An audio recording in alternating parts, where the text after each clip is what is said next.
अस्सलामुअलैकुम, मेरा नाम एहसन है and welcome back to the fifth lecture of number system.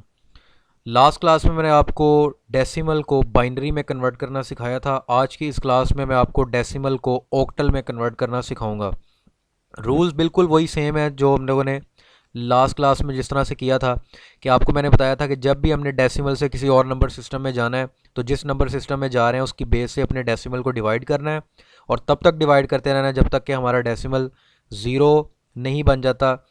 और जब वो ज़ीरो बन जाए तो जो रिमाइंडर्स आए हैं उसको आप उल्टा कर कर लिख लें, उल्टा कर लिख लें, रिवर्स ऑर्डर में लिख लें, तो आपके पास वो आंसर आ जाएगा।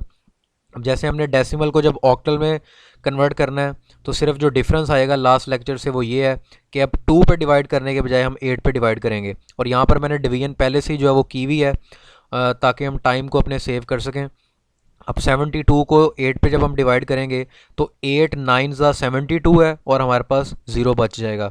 और फिर जब 9 को 8 पे डिवाइड करेंगे तो 8 1 ज़ा 8 और एक बच जाएगा हमारे पास। और फिर एक को जब 8 पे डिवाइड करेंगे तो 8 0 ज़ा 0 और हमारे पास ये वाला जो 1 है वो यहाँ पर आकर बच जाएगा। अब इसका अगर आपने आंसर लिखना है तो आंसर के लिए वही रूल है कि आपने रिमाइंडर को उल्टा के लिखना है। रिमाइंडर आपका ये है जहाँ पर इस टाइम मैं माउस को अपने स्क्रॉल कर रहा हूँ, तो यहाँ पर आपने इस रिमाइंडर को उल्टा लिखना है, एंड से स्टार्ट करके शुरू तक लेकर आना है। तो 0 1 1 एंड 0, तो 0 1 1 एंड 0। तो ये आपके पास जो है वो आपने कन्वर्ट कर लिया अपने इस डेसिमल को इस ऑक्टल के अंदर।